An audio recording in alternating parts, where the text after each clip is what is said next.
Here we go. I think Trom just joined, by the way.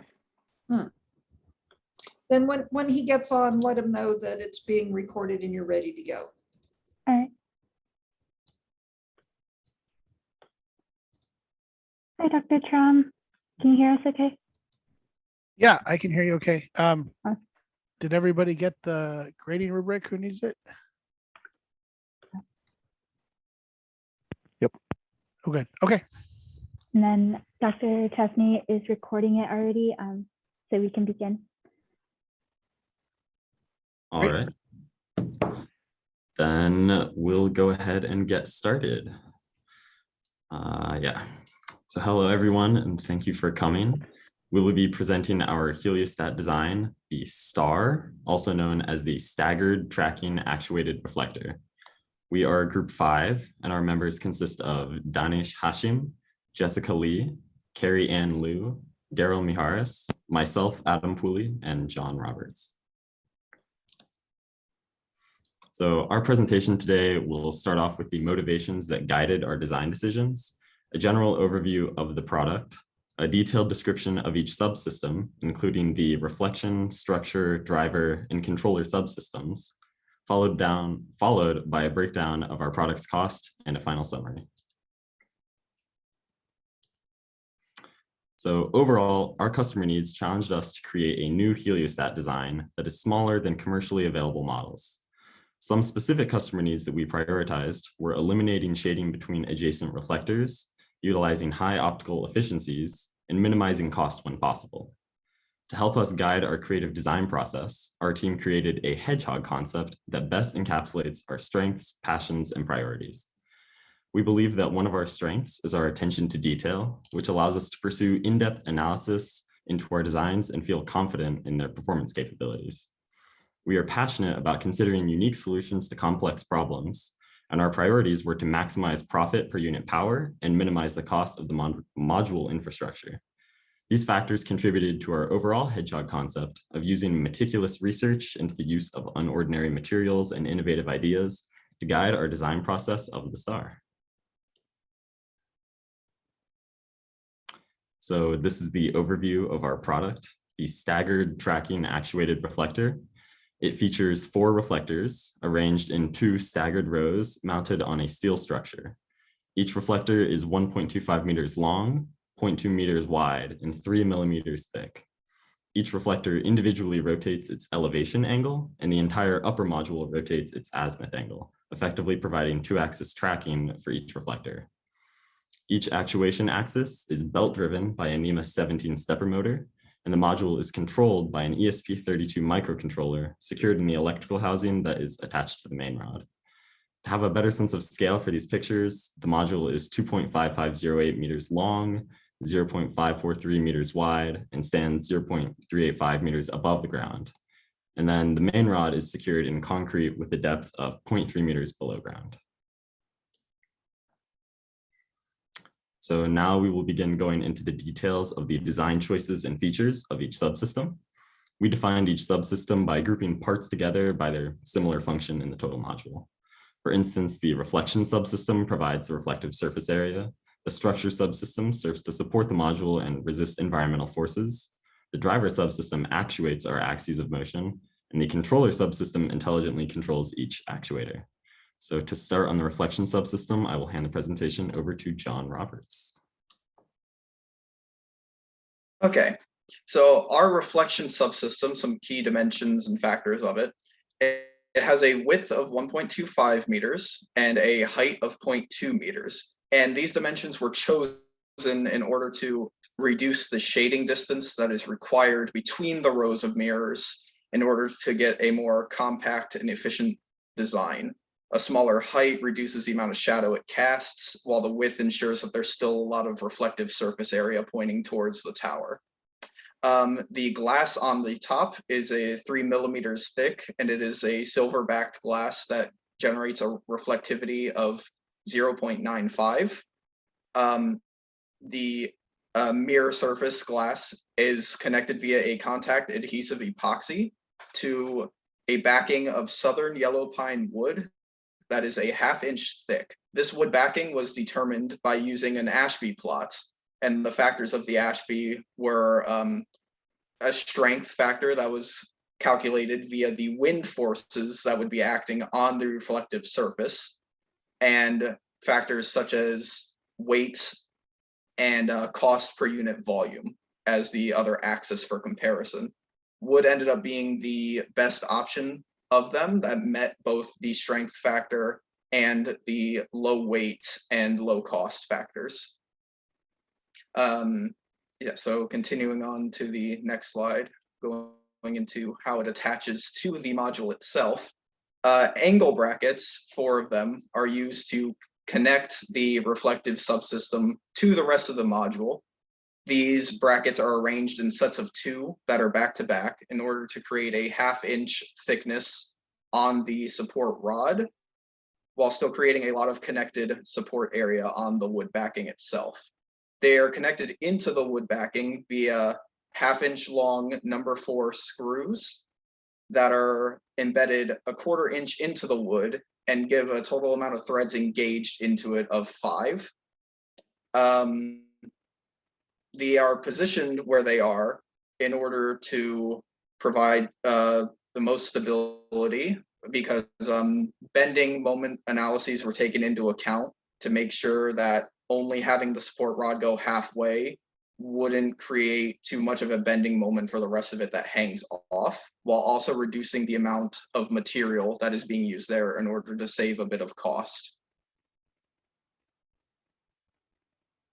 The last thing that was done for the reflection subsystem was going into a thermal analysis. In doing a thermal expansion analysis, the worst case scenario that was envisioned was a fluctuation between the record low temperatures of the Las Vegas area and the record high temperatures of the Las Vegas area. In a fluctuation between these 2 temperatures, it was determined the wood backing would expand around 0.378 millimeters, and the glass would expand 0.681 millimeters. This extra expansion of the glass was determined to be the biggest risk, because glass fractures easier than wood would fail in this situation. And that extra expansion ended up resulting in a factor of safety, when all was said and done, of 3.46 due to this extra expansion from the glass component. Carrying on, the other thermal risk that was assessed was the risk of the wood backing actually catching on fire. That would pose a lot of potential damage to the system. So to minimize this risk and to analyze it, it's determined the wood would be coated in a coating that would resist UV, water, and sand. So in the desert environment of the Las Vegas area, this would help keep the wood in pristine condition as possible, so it would be effective for as long as possible. The shading distance talked about earlier would help prevent the mirrors from focusing energy onto these wood backings, because that is the only way that the wood backing would be even get close to the researched ignition temperature of 170 degrees Fahrenheit. And what also helps is that the wood is backed on the back of the mirror, so it is shaded by the mirrors on the top, so it doesn't heat up as much. So going into the needs that are covered by this subsystem, the main component of mass was the glass, but overall the mass was still pretty low, all things considered. Each mirror has a collection area of 0.25 square meters, which with 4 of them creates a total collection area of 1 square meter. The shading distance seen there was considered for a completely flat, non-staggered system, so sort of like a worst case scenario there as well. But as will be discussed a little later with the structure, the staggering greatly reduced that to make it even more compact and save a little bit more cost. The reflectivity determined earlier was 0.95 from the silver-backed glass. The mirrors are easily accessible, and during like routine cleaning or maintenance runs could be easily cleaned, and any chemical agents or anything in the cleaning process wouldn't damage the mirrors or anything like that whatsoever. As was talked about earlier, there will be a total of 2,482 modules that will be needed with this arrangement in order to deliver a power of 1 megawatt while also having a solar concentration ratio of 1,000 suns. And it will be assumed that no module will be placed more than 100 meters from the central tower in order to meet all of these requirements. Hello, everyone. Let's move on to the structure now. Now, the structure is basically the skeleton that houses all of the components in this product. So let's go over the parts or the nomenclature for this system. We have 2 support rods, 2 arm rods, 1 main rod, and a hub. Now, you probably noticed I said rods like 3 times. So that means that primarily our structure is a network of cylindrical steel rods. Now, why did we choose steel? Steel is something that I aspire to be like by going to the gym, strong and sturdy. It is also pretty economical. But those are just qualitative terms that I'm using. We actually did an Ashby analysis, and the 2 materials that we found, which were really good, were fiberglass and steel. The problem with fiberglass is that it was too expensive. There was no economical vendor that we could find, and that's why we went with steel. The steel parts are protected with a rust seal. These steel parts are not stainless steel. They're not even galvanized steel. They're cheaper, low carbon steels, so they have to be protected from the elements. They're also staggered, as has been mentioned a lot before, which makes it look really good. But the main reason is to prevent shading onto the other reflectors. So let's move on to the specific parts. So the first rods that I want to talk about are the support rods. These are made of 1018 cold rolled steel. They have a diameter of 1 inch. They mount 2 mirrors per rod each. So the mounting was specifically discussed in the previous subsystem, so I won't really get into that here. So let me give a brief intro or overview of the loading conditions or the assumptions that we made here in order to do an analysis. We assume that at each end there are 2 forces acting per end. One from the mirror, just the weight of the mirror and the backing, and the other from wind forces. So for the wind forces, we assume that both mirrors were facing straight up or vertically up, and the gust of a 40 meter per second gust of wind was going directly downwards onto the mirror. Now, that seems like an impossible situation. That would probably never happen. Plus, 40 meters per second is like 90 miles per hour. It's like a storm. So this is not going to happen very frequently, possibly ever. But this is the worst possible condition that we could have designed for. So we went with that. The weight of the rod itself is assumed to be a constant distributed load across the length of the entire rod. We did that to make it a bit more accurate as compared to a point load. And at the center, we are assuming a clamped connection. So with these loading conditions, we found a bending stress of 118 megapascals. And when taken into account with the yield strength of the material, this gave us a factor of safety for static of 3.14. We use the maximum moment here for the static analysis.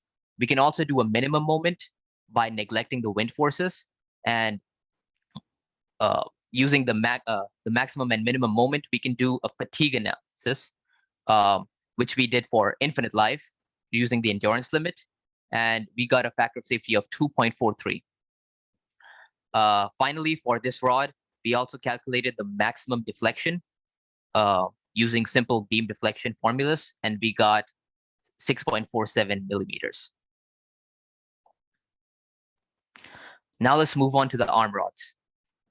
The material is the same, 1018 cold rolled steel. It has a diameter of 0.75 inches. And now the staggering part. Let's talk a little bit about the staggering.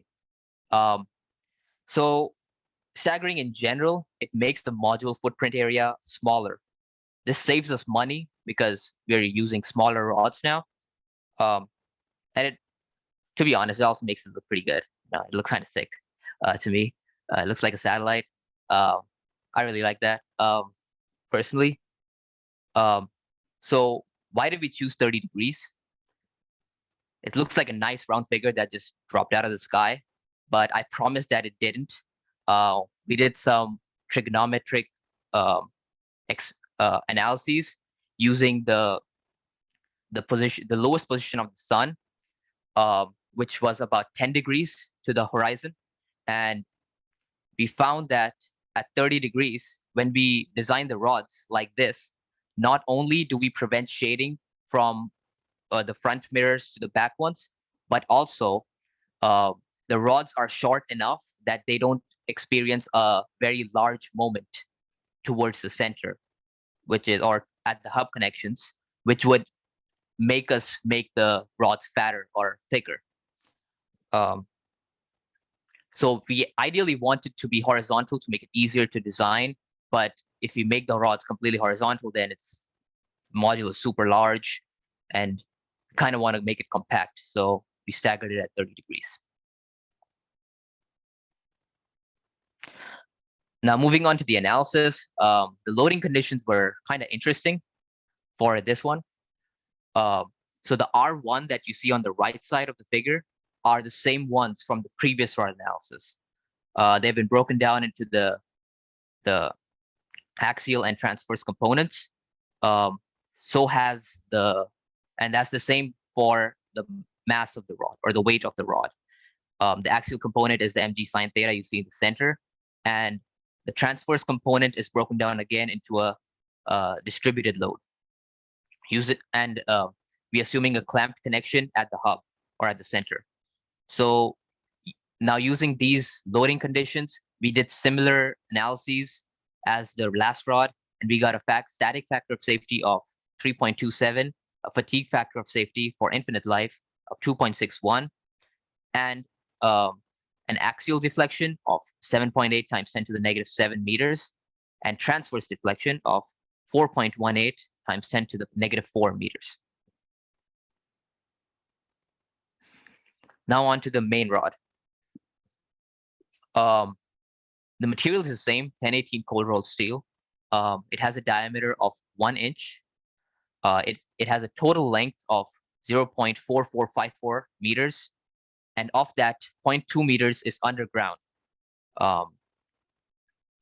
encased in concrete to kind of support it.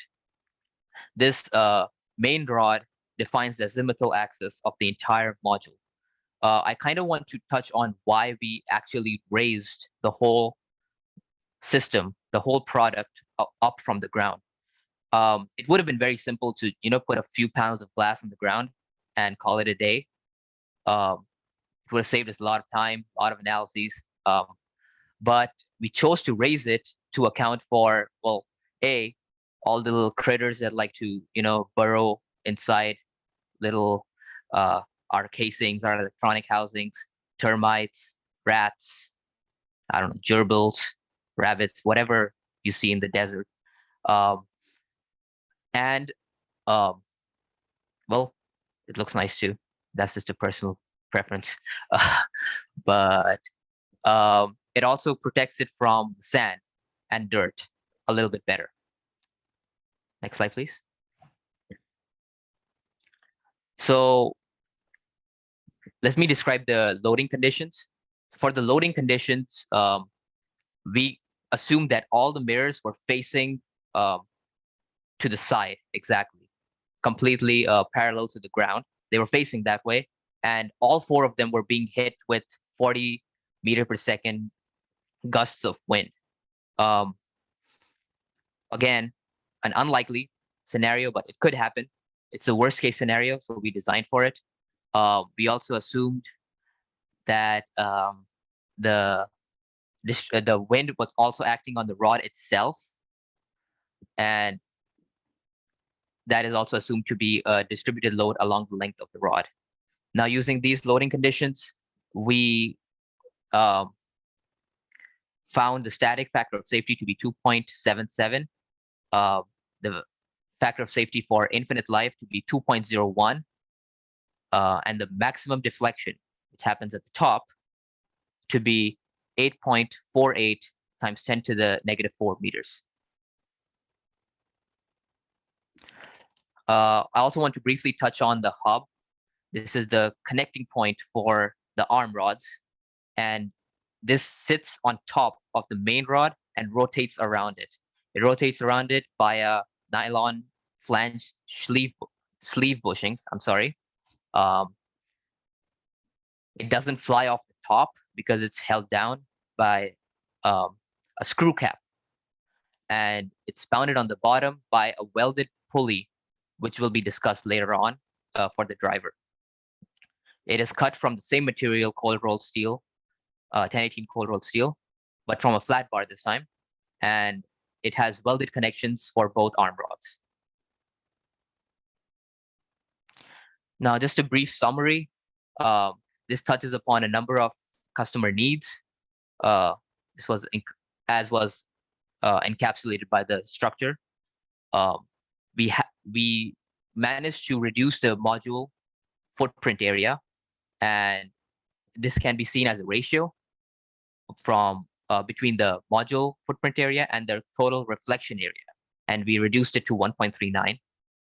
All the parts were also taken off the shelf. The factor of safety for the minimum factor of safety was for the main rod, which was 2.01 as for the fatigue.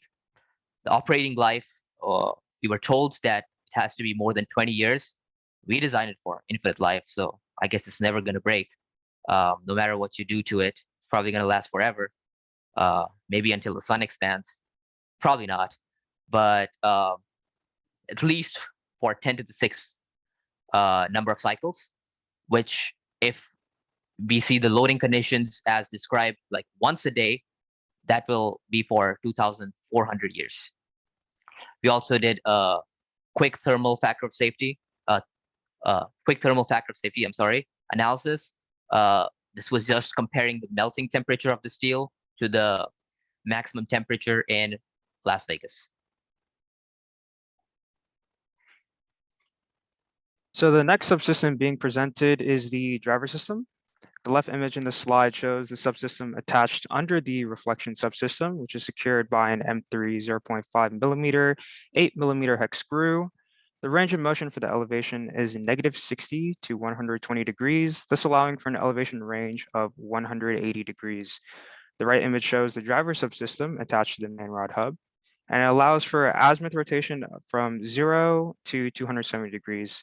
In both images, a limit switch is present to ensure that the motors do not keep rotating past a set angle range. In the middle, a standalone image of the driver subassembly is shown, and its key features and further details are presented in the next slide. Better seen in this exploded view, a 2-pulley system is utilized for the drive system. The input is a 20T GT2 pulley, while the output is a 64 teeth pulley.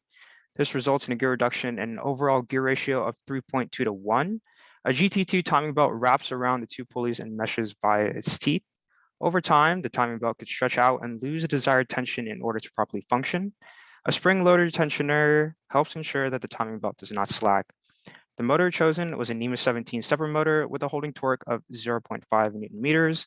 With a gear ratio of 3.2 to 1, the output torque is 1.6 Newton meters. With 1 stepper motor per reflector to control elevation and 1 stepper motor controlling azimuth, there are 5 total stepper motors. Optical losses due to tracking errors reduce the amount of power being reflected to the central tower. Mitigating tracking errors is essential to ensuring the most power gets delivered. As stated in the previous slide, a NEMA 17 stepper motor is used in the driver subsystem. The manufacturer has a step angle or resolution of 1.8 degrees listed on the stepper motor specs. The 1.8 degree resolution is with respect to the motor, but with respect to the large pulley, the gear reduction causes it to experience a resolution of 0.56 degrees. The maximum error or resolution uncertainty would be half of the resolution, so the tracking error is plus or minus 0.28 degrees. One concern with the drive subsystem is its ability to operate against a torque that is being caused by the wind. As the wind collides with the heliostat, a pressure distribution is applied to the reflectors. The image in the slide shows a front view of a design and the pressure distribution that is being caused by the wind. The pressure produces a force which causes a torque working against the rotation of the heliostat. So the purpose is to ensure that within the azimuth and elevation rotations, that the output torque is greater than the torque caused by the wind. First, the azimuth rotation will be analyzed. So when analyzing the azimuth rotation, a free body diagram of the top view is made. Each reflector has experienced some pressure distribution, which can be approximated as a point load at the center of the reflector. The output torque is also shown in the free body diagram in the middle. Furthermore, some assumptions were made before conducting the analysis for the wind torque about the azimuth angle. The first assumption is that the heliostat module is operating at 1 atmospheric pressure and 20 degrees Celsius. Another assumption is that 90 degrees of the pressure distribution acts on the top of the two reflectors in the free body diagram. This assumption is to account for non-uniform pressure distribution along the two reflectors on either left or right side. The forces caused by the wind are purely horizontal and the reflectors are fully vertical to account for the worst case conditions. Counterclockwise rotation is assumed to be in the positive orientation. The force of the wind is calculated by multiplying the dynamic pressure of the wind and the area of the reflector. The average wind speed in Las Vegas is 8.2 meters per second, making the pressure from the wind 40.48 newtons per meter squared. The area that the pressure acts on is the area of the reflector, which is 0.25 meters per second squared. However, based on the geometry from the view shown for the last slide, the area that the pressure acts on for the left reflector shown in the top view of the free body diagram is 72% of 0.25 meters squared. The torque being applied by each reflector is taken by multiplying the force acting on the reflector and the lever arm, that is 0.625 meters. By summing all the torques, the magnitude comes out to 1.088 Newton meters, which is less than the output torque of 1.6 Newton meters. The elevation rotation, a similar analysis with similar assumptions were made. However, the force of the wind and the area are different, and the length of the reflector is also different. So the torque of the wind also changes, and it comes out to be 0.013 Newton meters, which is less than the output torque of 1.6 Newton meters. In summary, the driver subsystem addresses 3 needs as specified by the customer. Need 4, which states that the heliostat design must mitigate the optical losses due to tracking errors, and is addressed by a tracking error of 0.28 degrees.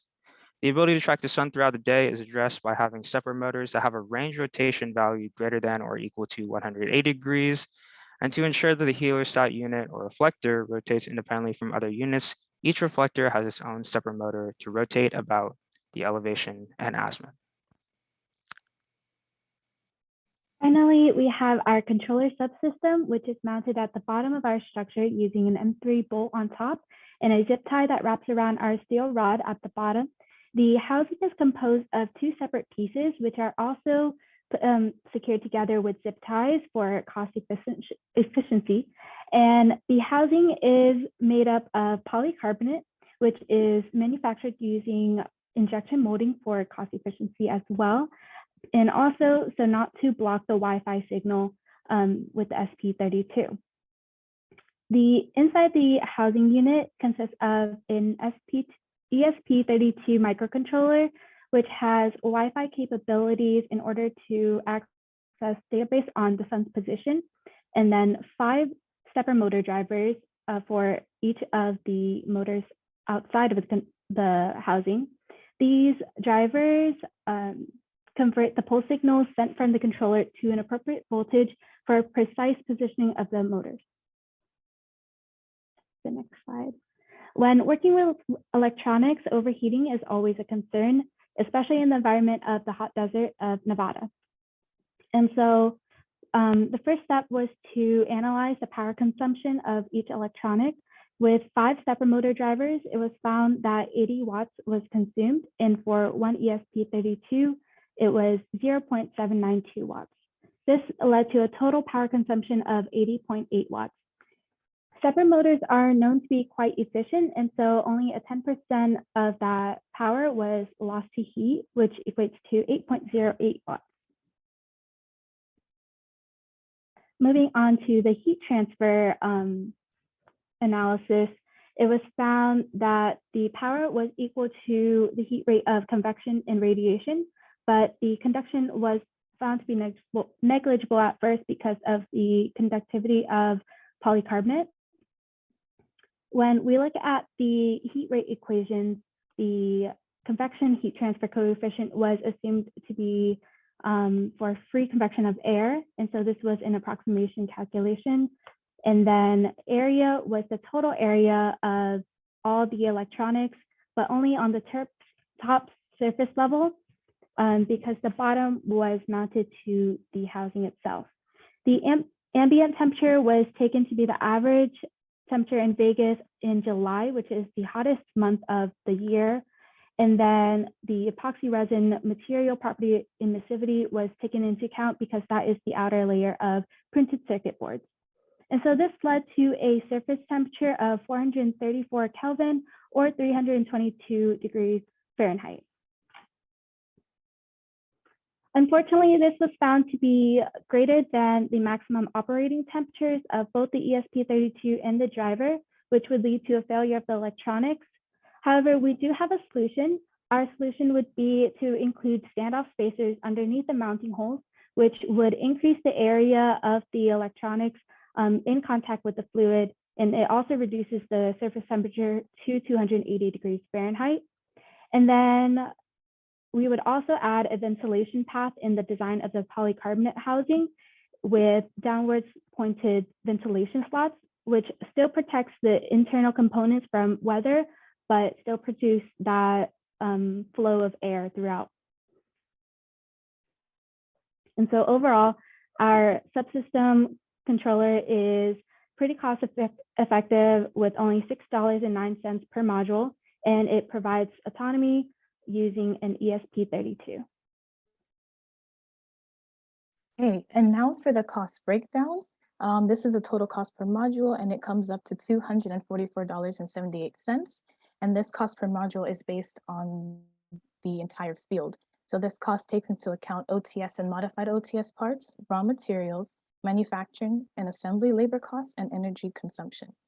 I know the first thing you probably noticed was that this cost is above the customer need of $100, but I will get into that justification as well as possible reduction methods later on in this presentation. So as shown on this slide, a significant amount of our total cost per module is only attributed to 5 parts. So the silver coated glass from our reflectors, the cold rolled steel for the support rods, the CNC machined aluminum used for the belt tension or lever, and the angle stock used for the reflector mounts, and also the stepper motor and its driver. As you can see that just these 5 parts alone account for $131 of that $244, which is over half of our total costs. So we actually did think of things to reduce this cost in the next slide. So if you direct your attention to the right-hand side of this slide, you will see the US Midwest Steel Index 5-year price chart. And if you look around the 2020 area, you will see that the cost for steel was at a low when the customer need of $100 or lower per module was established. And if you look around 2022, 2021, 2022, that price significantly increased. And since our module is mostly comprised of steel, this affected our total cost. Now, if you look to the left-hand side, after stepping back and reevaluating our design, we did find a few ways to reduce the cost per module. So as of right now, we have 4 angle brackets used to hold each reflector. And looking back at it, that was just for safety reasons. And we could possibly reduce it to 2 reflection mounts, which would then reduce the amount of material that we need, therefore reducing the overall cost per module. And another thing that we noticed is that most of our fasteners we got from McMaster Carr, and which we all know is a little bit expensive. So another way to reduce this cost would be to find a cheaper alternative to these fasteners. And another thing that we just recently got is we got a new quote for our belt tensioner levers. So if you remember from the previous slide, it is used making like CNC aluminum. And that cost was $21 per module. And the new quote that we got has it for $3 per module. So this will significantly decrease the overall cost per module. So why should you choose our design? We believe that the STAR design has many helpful features that would make a successful prototype and fully functioning heliostat field. The unique staggered structure supports the reflectors and promotes a much smaller module size, saving both money and space. The actuation system uses very few moving parts and low friction interfaces, providing fewer failure points and easier assembly and maintenance. Additionally, due to the strength and expected lifetime of our structure, many parts of the module would not have to be replaced after 20 years, reducing the module's cost over time past its minimum lifetime. So again, we were not able to meet the maximum cost requirement with the current iteration of the STAR design, but we did propose some ideas to improve the cost in future versions. Before we wrap this up in a bit, I'd like to end on a better note by emphasizing the customer needs we were really proud of, and we felt we really met with this design. First, each module was able to include the 1 square meter of reflective area, and this reflective area was very efficiently integrated into the module's footprint with a module to reflective area ratio of 1.39, meaning that out of the module's total footprint, 72% of it was used as reflective area. Our structure was designed with a factor of safety of 2 against fatigue failure for infinite lifetime, meaning that our steel structure will outperform the minimum lifetime by multiple orders of magnitude. Additionally, over time, the price of installation and maintenance of each module past their minimum lifetime would decrease, as many parts of the module would not need to be replaced after 20 years. And then finally, with the current design iteration, both power and concentration needs were met. So on behalf of our team, I'd like to thank you all for your time and attention. And this wraps up our presentation. And I would now like to open the floor up for any questions. So I've got a question, which actually is more for Julia than it is for you guys. But since we've got Julia here, Julia, are you able to? Oh, good. There you are. Yep, I'm here. So what's, as our resident MBA business expert, what is your response or feeling to the group's evaluation of the cost? Was that, are you convinced that they can drive the cost down given? I mean, you're over double what they wanted. The first thing that jumped out at me, can you go back one slide if you don't mind? I want to make sure I understand. So the customer need was for it to last over 20 years. You're saying it's going to last 2,737 years? So that's just an estimate of our fatigue analysis, that it should basically last for infinite lifetime, which we spec'd out to be about 2,000, 3,000 years. So here's my first thought. Could you use other materials and remember, I'm not an engineer in the slightest, okay? I love where you're going, Julie. I am an engineer and I love where you're going.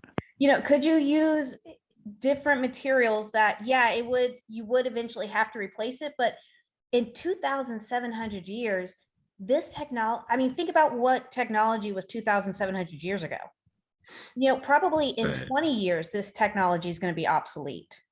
So it's not, it's not the end of the world if you do use materials that will degrade, because your technology, and especially something like this technology, is advancing so quickly. To be honest, in 20 years, whatever you have created, it's going to be ancient. Your customer is probably going to have removed it and put something else new in by then. So that would be my first thought. And granted, again, I don't know materials, I don't know engineering, I don't know if it's possible, but my very first thing was, there's no way in fly and flip that you need something to last 1,000 years like this. Right. You need it to last 50 years, so I would, yeah, because if you came to me and said, well, it's going to last forever, but it's, more than double your costs. Sorry, I don't care. That's more than I've budgeted. So that's the very first thing that jumped out at me that I would say, take a look at. Right. And so something we were considering in this design is the classic trade-off between price and like structural stability and safety and stuff. So I definitely understand what you're saying. We had a little difficulty characterizing the exact wind conditions over time. Static was more easier because we just looked at average and like max load, but for fatigue, we had a little we were not exactly comfortable making a few assumptions about how to do our fatigue analysis, but ultimately I think that would be a fantastic source of effort for future iterations of very clearly defining and characterizing the wind that we would be exposed to. Okay, hold on. I'm not an engineer. I literally understood about 3% of what you said there. So remember your target audience here. Rephrase that in something that me as a business person would understand. Right. Or someone else can jump in too. Anybody can take a stab at my unreasonable request here. Right. So our 2,000, 3,000 year lifetime was using a few assumptions that would make sure our module would last far past the minimum lifetime. And to get closer to that minimum lifetime would obviously save money, because then we're not having as much of a safety clearance in there. But getting closer would probably require us to understand the wind conditions that we would be exposed to a little bit more. Okay. Just because we were worried that if we did try to we're basically worried about how much safety clearance to size our parts for. See, there you go. You can explain it to me so that I can understand. Non-engineers can understand this. So I guess my next question along those lines is from what I'm hearing is you would have to go with different materials and that would affect safety. Is there any other materials that you could get that would still provide your same safety factor or whatever, but maybe just degrade faster?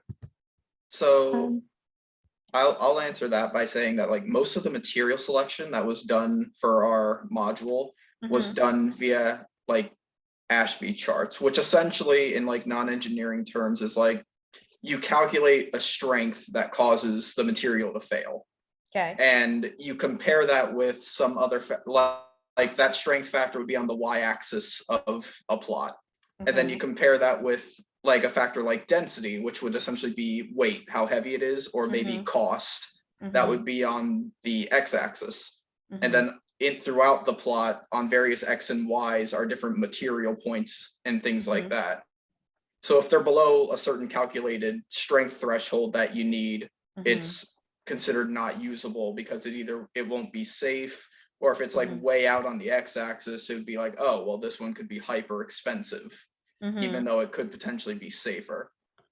So in doing that, we prioritize kind of having safety while also trying to be as cost effective as possible. And in the current way we did it, steel ended up being the one for the support structure that kind of worked the best in that regard, at least for a factor of safety of 2.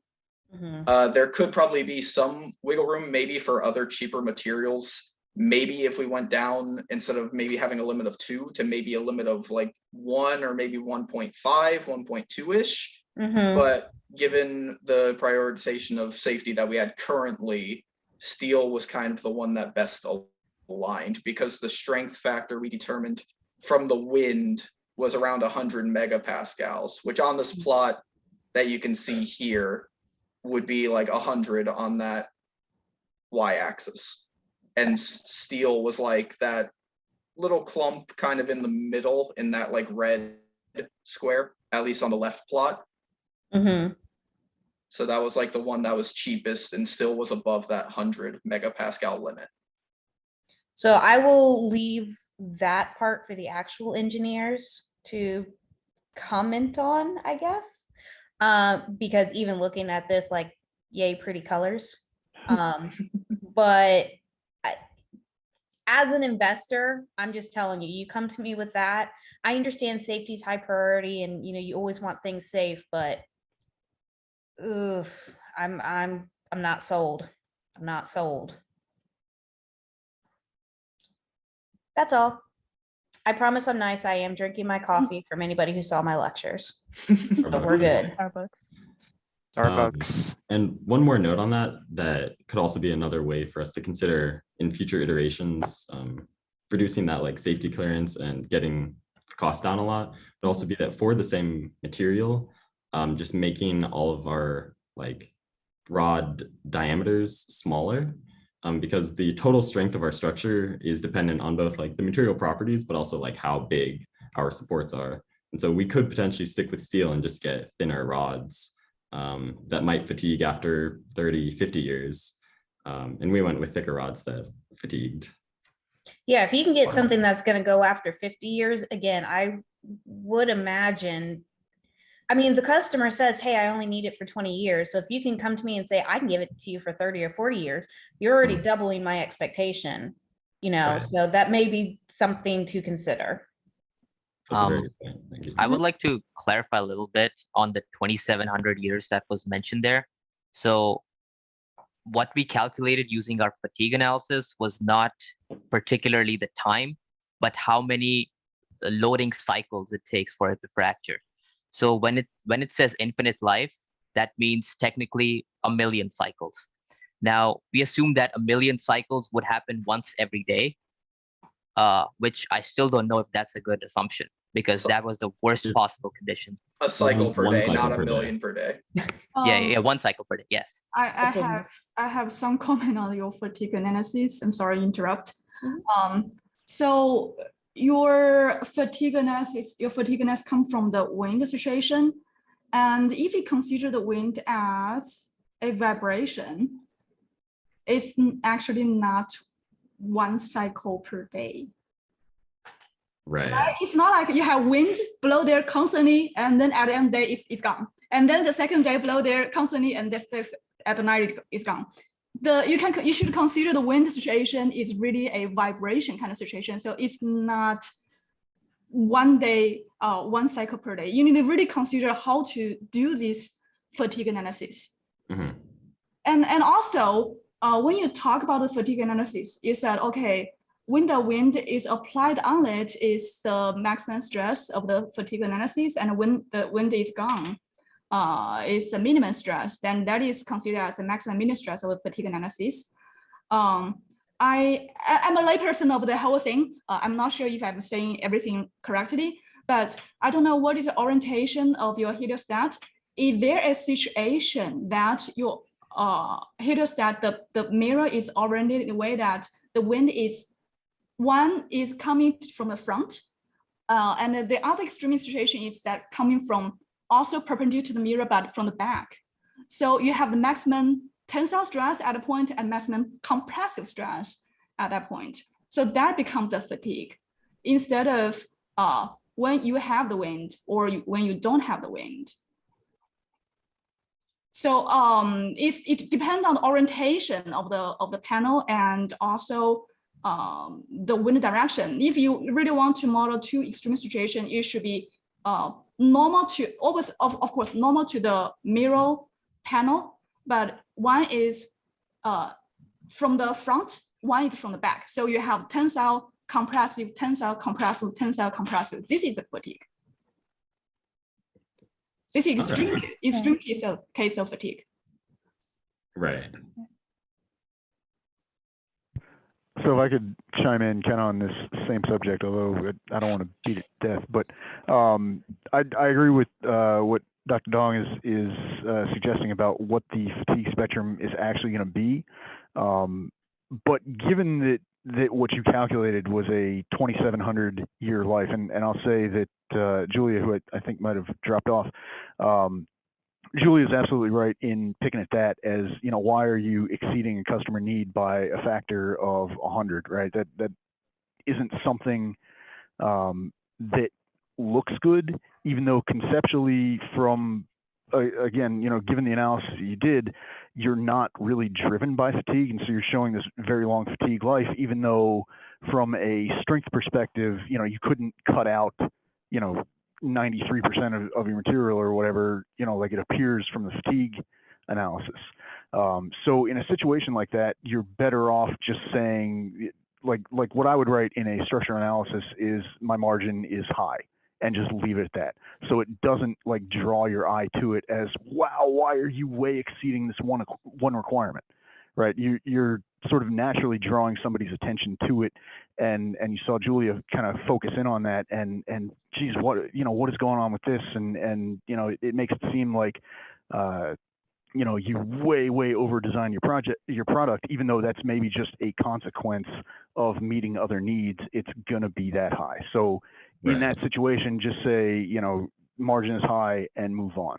And that way you don't attract the attention that, that Julia as a business person, you've got to explain, like, why is it that high, and kind of dance around, all those other aspects of it. So I think from a presentation perspective, that could have been improved. The other thing I will note, you mentioned calculating a thermal factor of safety. Yeah. For the and I think what you said that you did was you compared the air temperature in Las Vegas to the melting point of steel. Yeah. Yeah. How long do I have to go into what's wrong with that? We're already over. Yeah, I mean, that's just sort of an absurd comparison to make, right? I mean, when you're talking about a thermal factor of safety, you're not really talking about, like, how hot can my structure get before it melts, right? I mean, in general, nobody cares about your structure melting because bad things happen to your structure before then. Like, I seem like I talk about conspiracy theories every time I get into these discussions this semester. But you guys know, like, 9/11 conspiracy theories, and somebody says, "Oh, jet fuel can't melt steel beams," right? Like that Yeah. kind of rings a bell. And the answer to that is jet fuel doesn't have to melt steel beams, right? Like, the fire doesn't have to melt the beam; it just has to weaken it enough to where the loads on it are high enough to make it collapse, right? So we don't care when your support structure is going to melt. That's not what a thermal factor of safety means, assuming that you have a thermal factor of safety. So what you're really more interested in is, from a factor of safety perspective, how hot, what is the load on your structure as the temperature goes up, and what happens to your material properties as the temperature goes up, right? The load's going to increase as your differential thermal expansion comes into play, and your material properties are going to go down, right? So those are the things that are important there. Not steel melting. And the other thing is, like, operating limits, right? Like I think you showed a 320 degree Fahrenheit temperature on your electronics, and we said, well, that's hot enough to cook a gerbil, and so that's too hot. And I think you were looking at other ways to reduce that, although it didn't sound like you had something currently in place that you'd say, yes, this is good and is going to be acceptable, but I think you're on a path to get there. But those are the sorts of things when you're talking about thermal, not like how hot is it going to get to melt something. And then the other thing I'll sort of poke at is on slide 7 and a couple of these other slides where you're showing kind of the view of the supports from underneath, and you had the angle brackets going on. Yeah, well, any slide you can find that has that.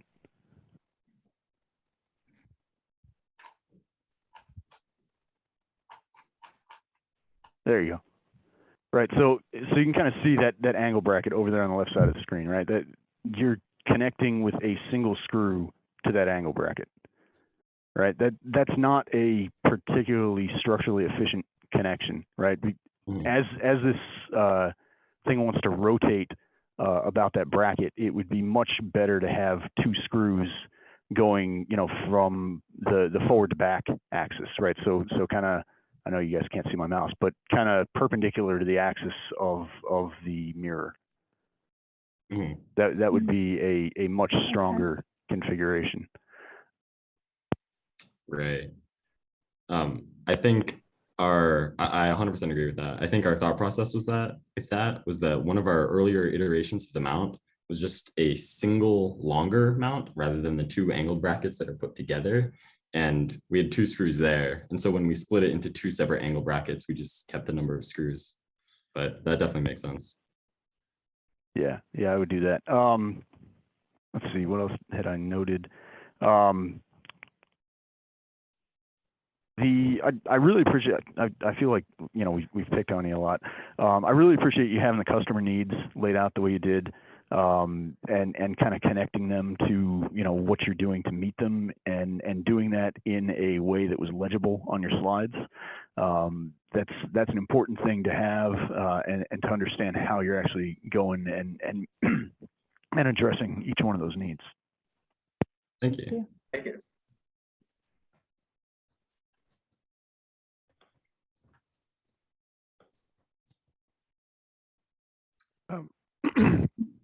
So we've actually eaten into the break here a little bit, but there's 5 minutes left